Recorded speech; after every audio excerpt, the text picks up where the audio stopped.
কটকটি খেতে খেতে চলছিল আমার পরিবহনের চাকা। মনে আছে তো কোথায় ছিলাম এতক্ষণ?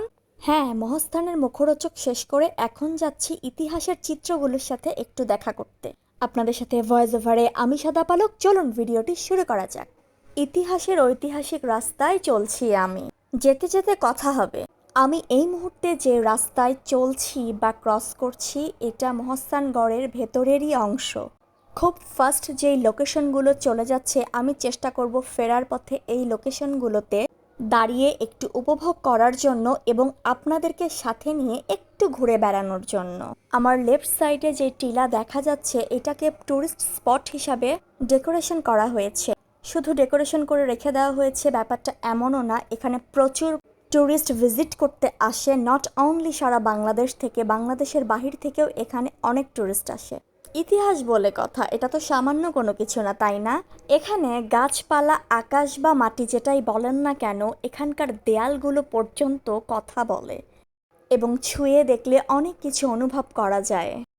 আমি যেই সাইডটা দিয়ে হাঁটাহাঁটি করছিলাম এটা ছিল জাদুঘরের এক সাইডের অংশ।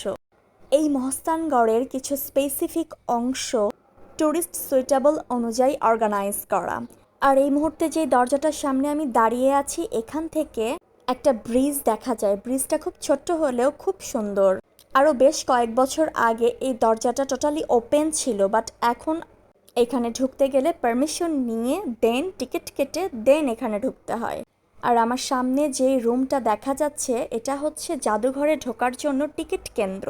এখান থেকে টিকিট কেটে দেন জাদুঘরে ঢুকতে হয়। এই যে দেখেন অনেক ট্যুরিস্ট মাত্র ভিজিট করে বাইরে বেরিয়ে আসলো। এটাই হচ্ছে জাদুঘরের গেট। জাদুঘরের ভেতরের কথা বলতে গেলে অনেক কিছুই বলার আছে, বাট আজকে আর না, অন্য কোনো দিন এটা নিয়ে কথা হবে অ্যান্ড দেখাবো ইনশাল্লাহ। এই মুহূর্তে যেই ফুটপাত দিয়ে আমি হেঁটে চলছি এবং যেই ওয়ালটা দেখা যাচ্ছে এটাকে বলা হয় গোবিন্দ ভিটা। এই পার্কটা জাদুঘরের গেটের অপোজিটের পার্ক। ভেতরে খুব সুন্দর বাগান করা রয়েছে, বাহির থেকে দেখলেই ভেতরে ঢুকতে ইচ্ছা করে। ওই যে বললাম জাদুঘরের অপোজিটের ওয়াল ছিল এটা, আসলে ইতিহাসগুলো এভাবেই কানেক্টেড এখানে। এই গোবিন্দ ভিটাতেও সেম কেস। এককালে টোটালি ওপেন ছিল, বাট এখন সব কিছুতে টিকিট কেটে পারমিশন নিয়ে দেন ভেতরে ঢুকতে হয়। এখানে ছোট্ট একটা ফলকে এইখানকার লোকেশন মেনশন করা রয়েছে। বেসিক্যালি এই দায়িত্বগুলোতে যারা থাকেন তারা ট্যুরিস্টদের সুবিধার্থে এগুলি করে রেখেছেন। আর এই যে গাছটি দেখা যাচ্ছে, আপনারা দেখে বুঝতে পারছেন কি না আমি জানি না, তারপরেও আমি বলে দিতে চাই যে এই গাছটার বয়স কত শত বছর তা আমারও জানা নেই।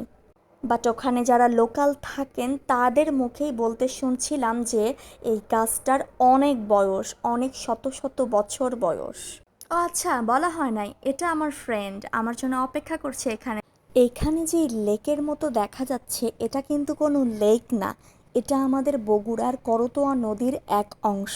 বিশ্বাস করতে কষ্ট হলেও এটাই সত্যি। আমি যেখানে দাঁড়িয়ে পড়লাম এই জায়গা থেকে এই নদী এবং গাছপালাগুলো উপভোগ করতে যে কী পরিমাণ ভালো লাগছিল এটা আসলে ওই জায়গায় উপস্থিত না থাকলে বলে বোঝানো সম্ভব না। আমি যেই গেটটার সামনে দাঁড়িয়ে ব্রিজের কথা বলছিলাম মনে আছে কি? এই যে এখানেই সেই ব্রিজটা।